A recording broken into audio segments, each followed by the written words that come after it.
Habari. We met somewhere.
We met somewhere.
Niangalie kwa hiyo screen ya YouTube. Hiyo video kwa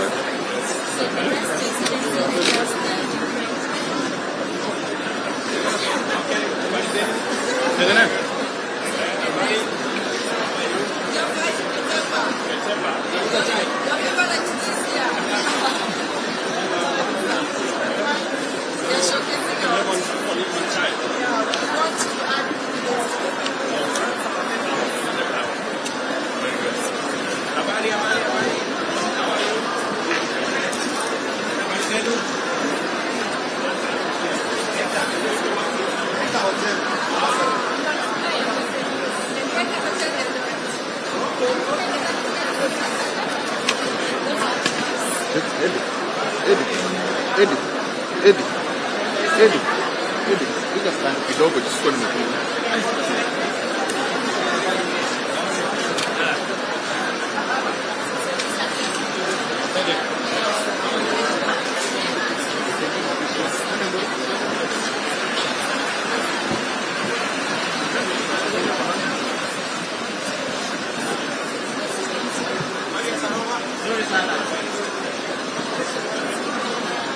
Nataka kuchukua hiyo picha iko wapi? Hii kamera ya dogo.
time to waste it.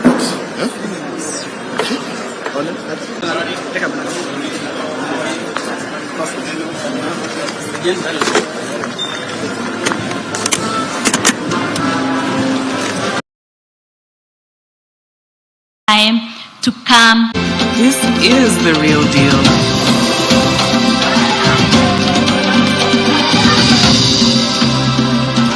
This is the real deal.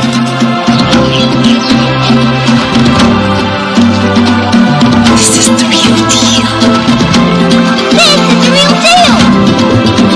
This is the real deal. This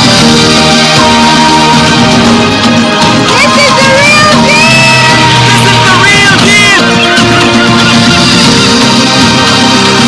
This is the real deal. This is the real deal.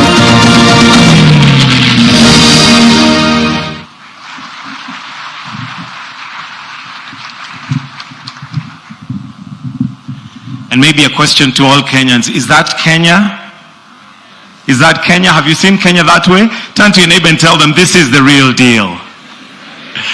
Absolutely. And by virtue of the fact that we are hosted in Nairobi, why don't you allow me, Your Excellency, to invite the Governor Nairobi County to just come and also make a few remarks. As he comes, why don't we give him a warm welcome? Karibu, Saks. This is the real deal. Your Excellency, you lead a beautiful country. God has gifted us as Kenyans with everything you'd look for in a tourism product and in a tourism package, from the most beautiful, pristine sandy beaches to a tropical rainforest in Kakamega, to wildlife in the Mara and in the north, and to, of course, Nairobi, the only capital in the world with a natural national park where you can look at animals in their untouched habitat, and in the background you have a skyline of a capital city. Don't we have a beautiful country? Waziri Rebecca Miano, you have to give me a commission because I've brought you a few tourists from across the continent of Africa. I have mayors and governors who are on a leadership program in Nairobi, and we felt that it would be nice to bring them to see what we have in magical Kenya. I'll just quickly introduce them. Of course, we have Governor Olelenku of Kajiado, with whom we share the Nairobi National Park to some extent. We have Jamie Cooper, the president of Big Win Philanthropies. We have Madam High Excellency Monica Gengos, the former First Lady of Namibia. She's here with us. We have the mayor of Freetown, Ivona Kisoya. Freetown is the capital of Sierra Leone. We have the president of Harar region. He's here with us in Ethiopia. We have David Colter, the mayor of Bulawayo. He's here with us. We have Kesete, former minister for health of Ethiopia. He's with us. Hastings Chikoko is there. We have the mayor, two mayors from Zambia actually. Three from Chris. We have Ndiku, we have Jonas from Zambia. Please, let's clap for them. Now, who have I missed out? I think that's the team. Of course, Edgar Peters, who's the president of Africa Cities program at the University of Cape Town. Oh, of course, my very good friend, Queen, the mayor of Windhoek, Namibia. They say Windhoek. We need to learn how to pronounce it. Your Excellency, thank you for earlier on meeting these mayors. When the dance was going on, Her Excellency, the First Lady of Namibia, told me that you would mistake those dancers to be a woman in Namibia. We have so much in common in Africa. As we put together these packages, I think Waziri and the Tourism Board, and thank you so much, Madam CEO, let us try and connect our continent better. Our president has opened up this country, thank you. You don't need a visa to come to Kenya for one special reason. And we are competing with Madam Monica. She says that the Khoisans and Khoikois were here earlier, but the earliest fossils of humankind have been found in Kenya. So when we welcome our visitors, we tell them this is the real deal and welcome home. We also have with us the former Vice Chancellor of the University of Cape Town, Madam Mamfela, who's also a serious figure in the struggle for the liberation of the Republic of South Africa. Asanteni sana, karibuni Kenya. As I close, please Kenyans, we cannot sell our country if we are always negative. We need to be positive about our country. we need to be positive about our country. The mayors I have shown them just a few things in Nairobi. And many times it's easy for us to forget that God has blessed us. And sometimes we focus on the negative. We have a beautiful country, beautiful weather all round. We have an amazing president who understands, whatever you bring to him, he's able to put it clearly. A champion for climate change. We're the environmental capital of the world with UNEP here. So please, even if there are 2 things you don't like, say 5 things that are working about our country called Kenya. Asanteni sana, Mungu awabariki, congratulations for this beautiful, magical Kenya. Whatever you require from the counties. I've seen you've listed 9 counties. I've seen my minister who is in charge of tourism is here with us. Whatever you require from our counties, on behalf of the Council of Governors, I can assure you that we're here to work with you. The only thing you've not yet done, Your Excellency, you promised us that we will share money from the parks and the game reserves. I'm waiting, and I know how much Nairobi National Park makes. I am very ready to receive that money. Waziri Rebecca Miano from the gate, from the ticketing in the park. May God bless all of you. Karibuni Kanairo, karibuni Nairobi. Thank you very much, Your Excellency, the Governor. Your Excellency, sir, today we are also joined by quite a number of stakeholders, but allow me to call Fred Odek, who's the chair for Kenya Tourism Federation, to speak on their behalf. Why don't we give him a warm welcome as he's approaching the stage. Welcome, sir.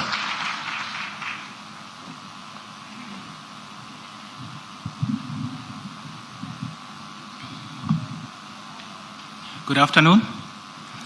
Allow me to ride on the protocols already provided at the beginning of this session. Mr. President, Madam Rebecca Miano, all the ministers in the House, good afternoon again. Mine is very simple. First, I would like to welcome all the guests in Kenya. And as been mentioned that the Kenya real deal, the problem we have is, does the country have a chance to actually serve the guests? I think that should be the first thing we need to do.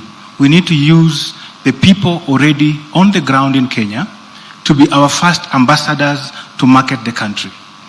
And how we do that is that we need to ensure through the President's office that we provide enough security in our country to ensure that the delegates in our country are free, not just to go to the national parks, but to enjoy Nairobi nightlife. You cannot sell a country if people cannot actually sample the country. So let's use this chance to sample the country so that we do not spend more money in marketing while they can do that on our behalf. They can talk about it, they can tweet about it, they can Instagram it and allow the world to see it. Number 2, the private sector in the country. This is your chance to actually ensure that you make meaningful journey of partnerships. Because the people that are coming in for the Expo are actually looking for partnerships to work with us. Your Excellency, tourism offers you the easiest mode for investment. Because we need to expand our country so that people can visit it. But tourism actually is the easiest way to actually attract investment. So let's harness tourism to attract investment, not just the parks, but for the cities within Nairobi, Mombasa, Kisumu, Eldoret, Nakuru, and the rest. Now, my appeal, Bwana Sakaja, you mentioned that you want revenues from our parks. Bwana President, you cannot give Sakaja money until you give enough money to Madam June to help you to market the country. Bwana Lelenku, you cannot take our money before June gets her share. And I would like to make a second appeal, Mr. President. We as the private sector pay a lot of money to Masai Mara as a destination. I've been a chair for the last 3 years. Masai Mara has never given back money to KTB, while everybody in this room markets Masai Mara. Madam CS, our request, we like revenue share. Not for us as private sector, but we want a revenue share from Masai Mara to go to KTB to allow KTB to have enough kitty to market the country. We compete across the globe. We are going for WTM. We don't have money enough to actually ensure that Kenya as a country takes its rightful place at WTM. And we can do that by ensuring that we don't harass the national government, but we get money from the beneficiaries of tourism in the counties. So if we can do that, then we benefit by marketing the country better and we get better revenues. My last remarks. We would wish, as the private sector, to bring to the attention of the national government that the policies being put in place for tourism would need us to participate in them so that we can advise as tourism players on which areas that we need to be hastened faster. We know that there are a number of airlines coming in the country. We would like you to ensure that those airlines are assisted to settle in faster because they add us more numbers as we look for numbers in tourism. Thank you.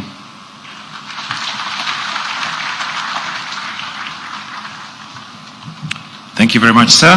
And Your Excellency, now allow me to invite the Cabinet Secretary for Ministry of Tourism and Wildlife, Honorable Rebecca Miano, to recognize the CSs and PSs present and also make her remarks. Let's give her a clap as she's coming. Welcome, Madam Waziri.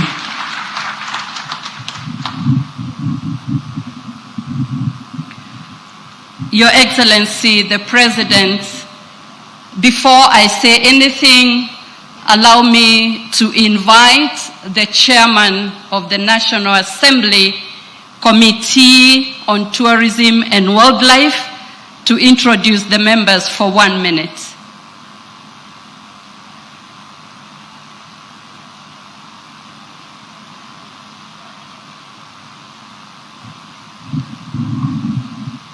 Your Excellency, the President of the Republic of Kenya, Dr. William Ruto, all protocols observed. I would like to take this opportunity on behalf of the Kenyan Assembly, Tourism and Wildlife Committee, to recognize the members who are present. Maybe they can be upstanding. Yeah, we have Mheshimiwa Kolei, we have Mheshimiwa Innocent Mugabe, and we have Mheshimiwa Mutai on behalf of the team. Your Excellency, allow me just a minute to appreciate the current leadership in the Ministry of Tourism and Wildlife. The team is working closely so that we can really be able to achieve our objective. Lastly, Your Excellency, tourism and hospitality sector, it is private sector driven. Basically, we get very little allocation from national government. It is through the resources which is internally generated, which is able to propel the tourism sector to what it is. Your Excellency, we are getting stiff competition within the region. And for us really to be able to compete with the other destinations, Your Excellency, our humble request, and from where I sit as the chair of National Tourism and Wildlife Committee, you are able to generate adequate resources internally. However, Your Excellency, the ceilings which are set by the National Treasury does not permit us to flow that money back to KTB and all the other related sectors. So, Your Excellency, our humble prayer is for National Treasury to be able to increase the ceiling of the resources which is needed so that we can really be able to make Kenya the best destination which we have in the country. Lastly, Your Excellency, 2 weeks ago I was in UK and I met the Black Knight football clubs. And they are all willing to come and work together with us so that we can continue showcasing Kenya as the destination in Africa and in the rest of the world. Thank you, Excellency, sir.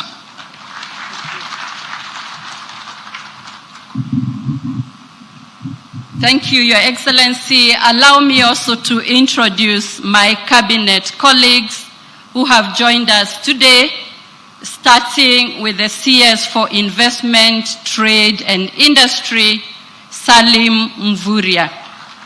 Tourism is investment and trade in services. We trade in joy and adventure and will work closely with you. The CS for Roads and Transport, there is no tourism without transport. The CS for Education, we partner, there is a lot of capacity building that is required. I will then introduce the PSs who have joined today, If you could kindly stand, starting with PS for Tourism, John Ololtua, PS for Wildlife, Sylvia Museya. We have PS Abubakar for Investment.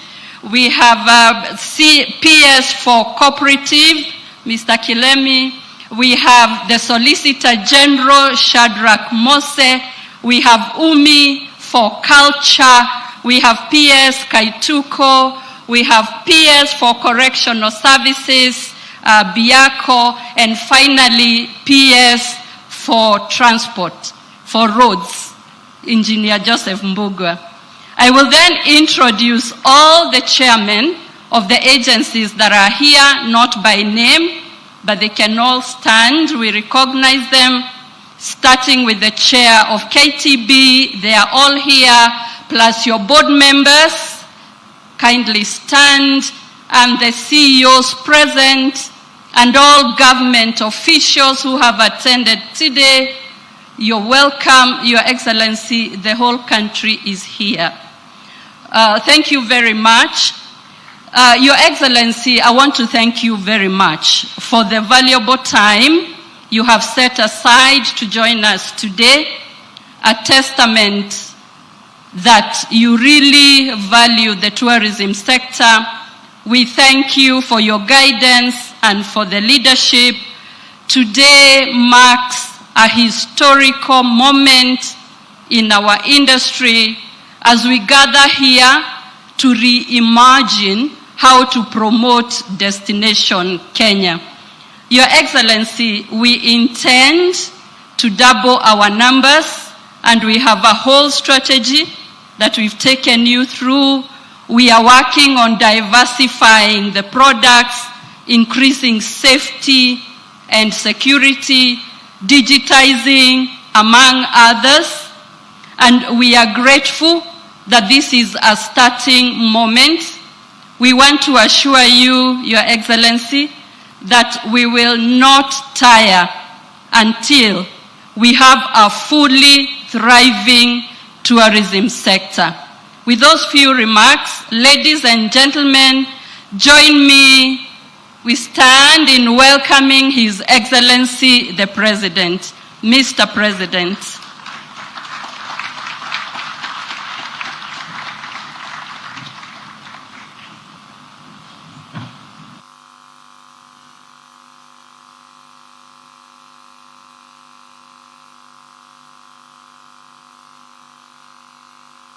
Opportunity. First, to welcome all our guests, friends,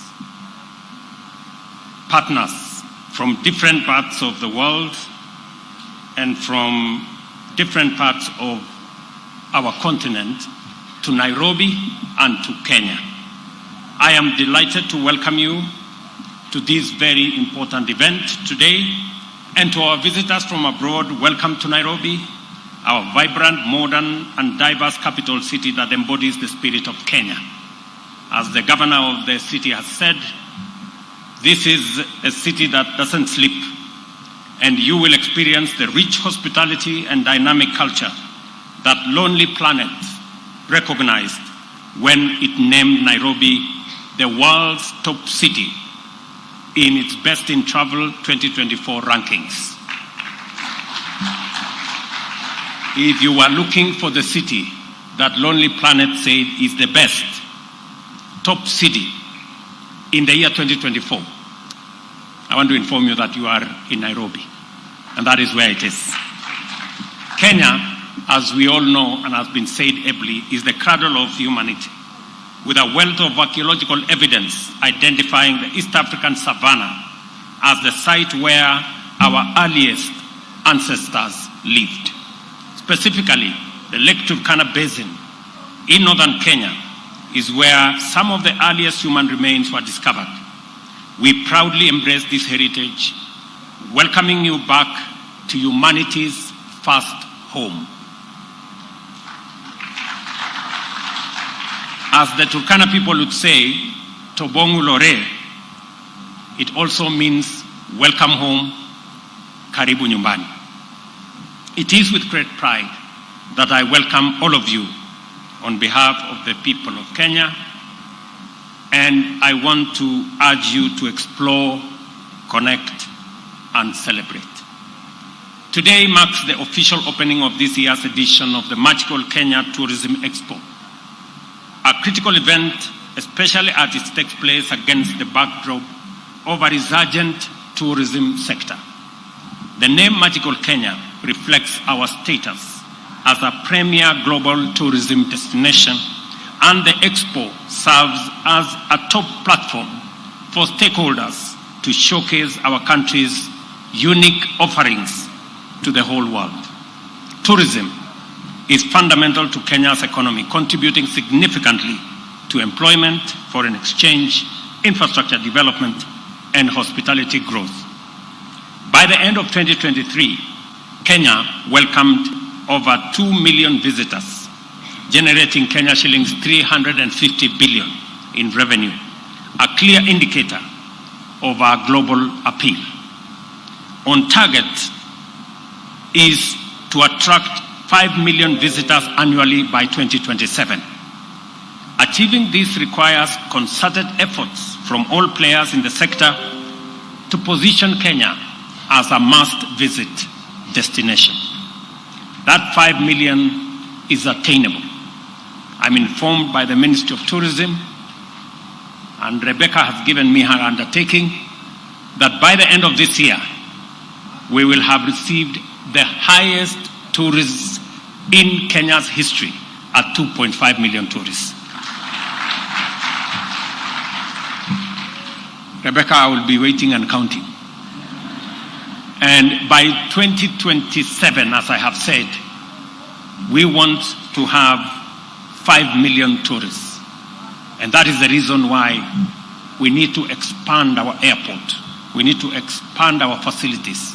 We need to expand hospitality facilities across Kenya, because we have the best premier destination in the world. Platforms like Magical Kenya, Travel Expo are crucial, therefore, in realizing this vision.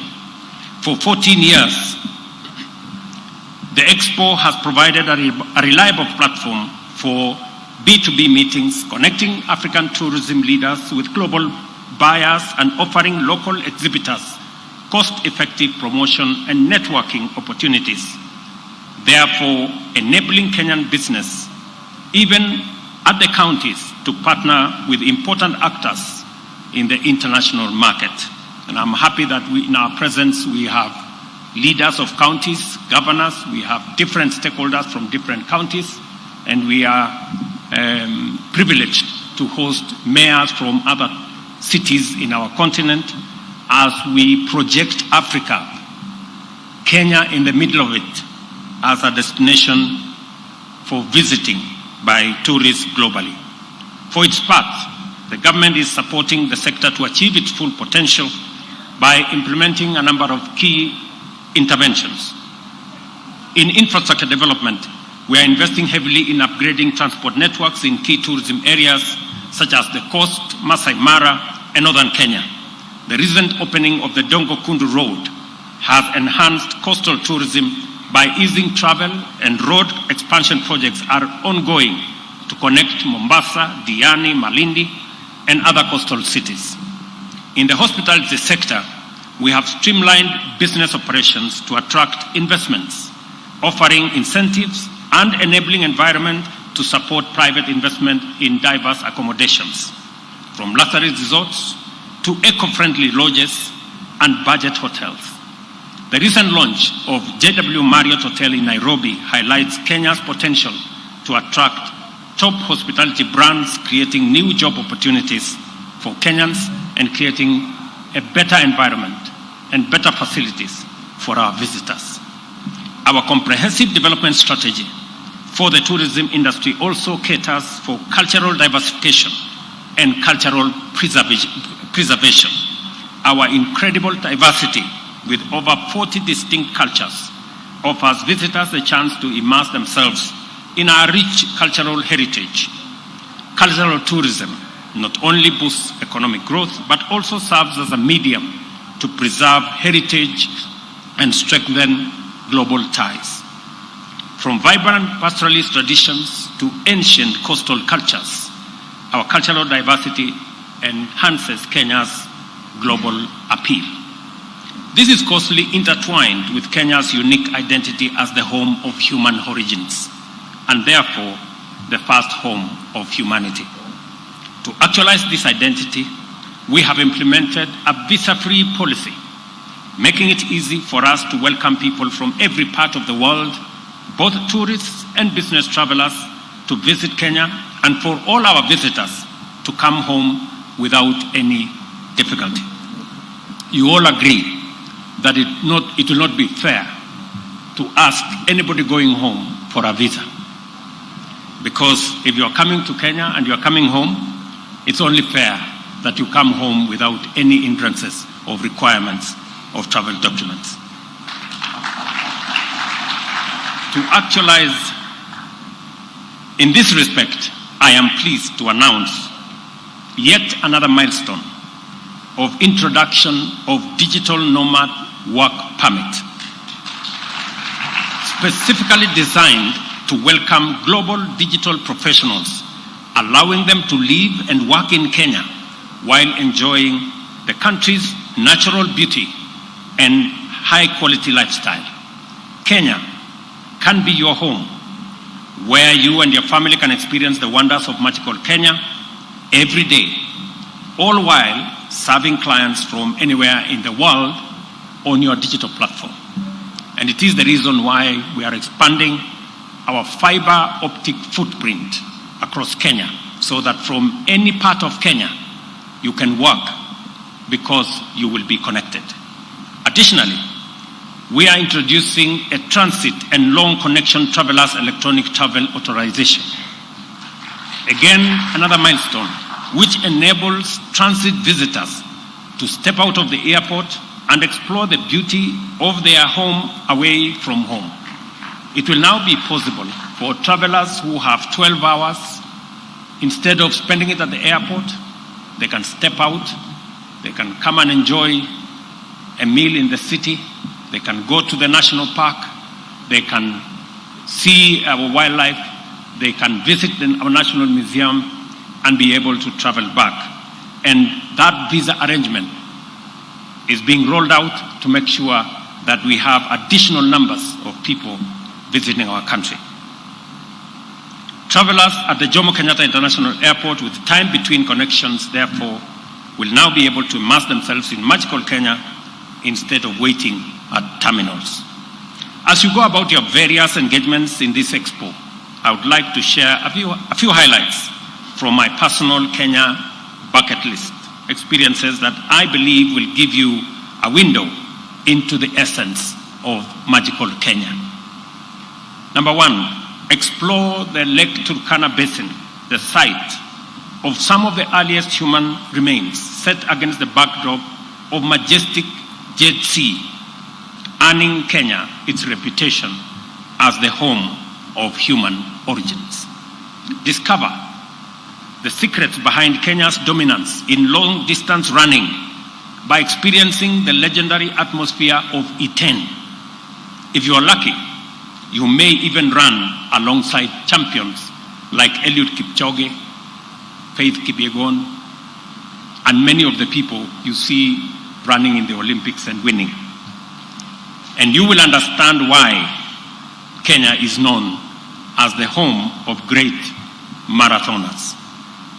Visit Nairobi National Park, because Nairobi is the only city with a game park within its limits and close canopy forest nearby, offering world-class urban and wildlife experience. By the way, Nairobi National Park is just 3 minutes from here, for those of you who may want to sample it this afternoon.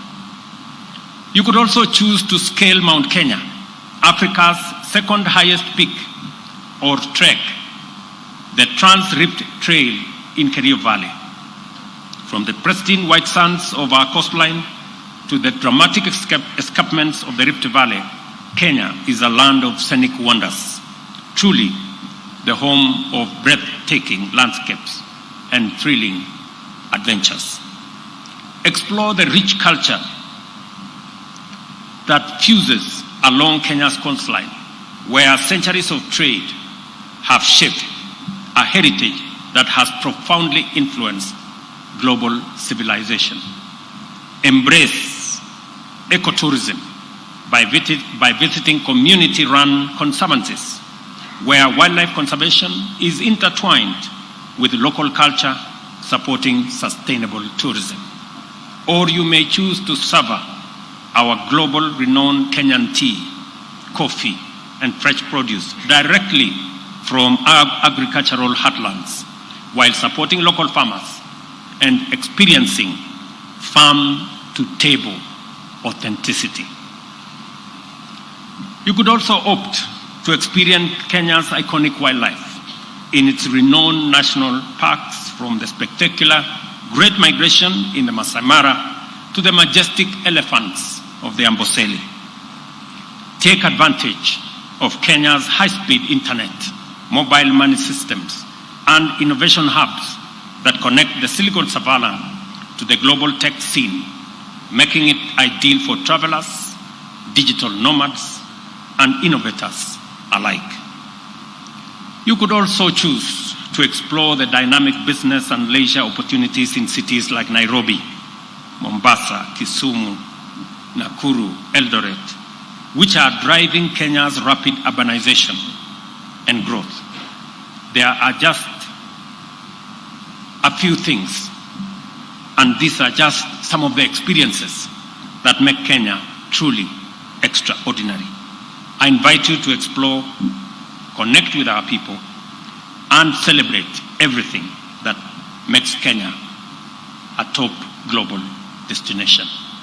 Again, let me repeat, Tobong Lore, Karibu Nyumbani, welcome home to Kenya, to all of you. Asanteni sana.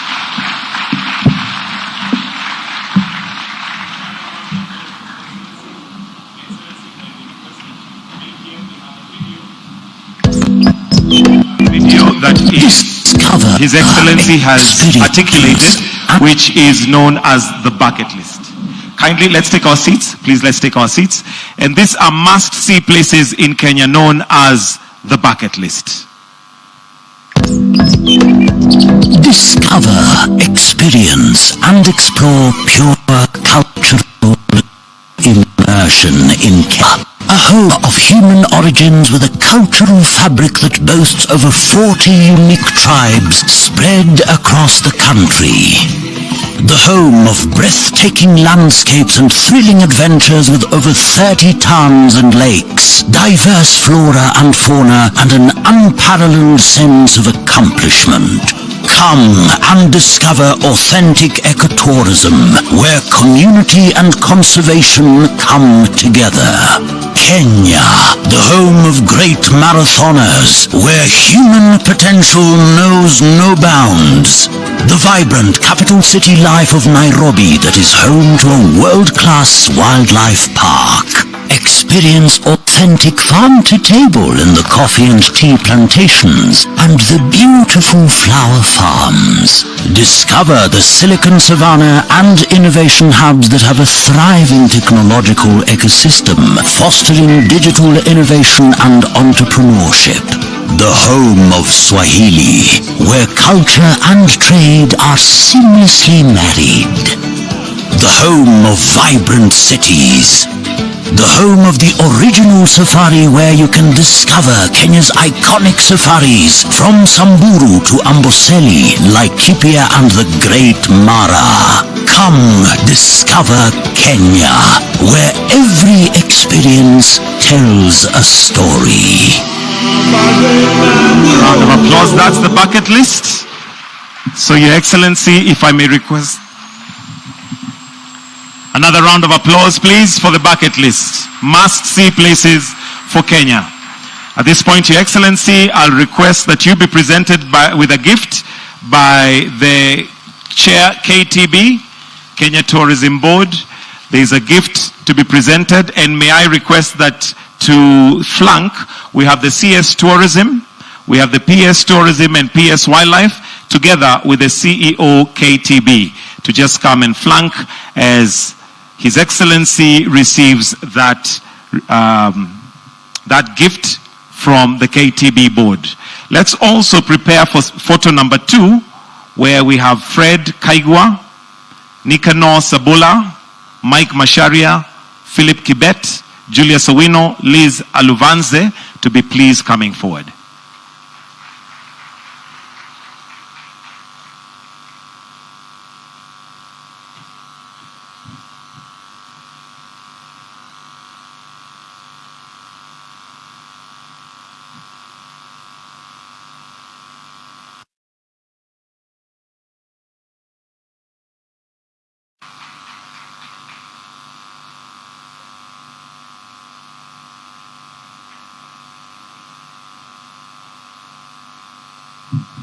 The second and final photo is going to be Fred Kaigwa, Nicanor Sabula, Mike Masharia, Philip Kibet Rono, Julius Owino, Liz Aluvanze, and a representative from Kenya Community-Based Tourism Network.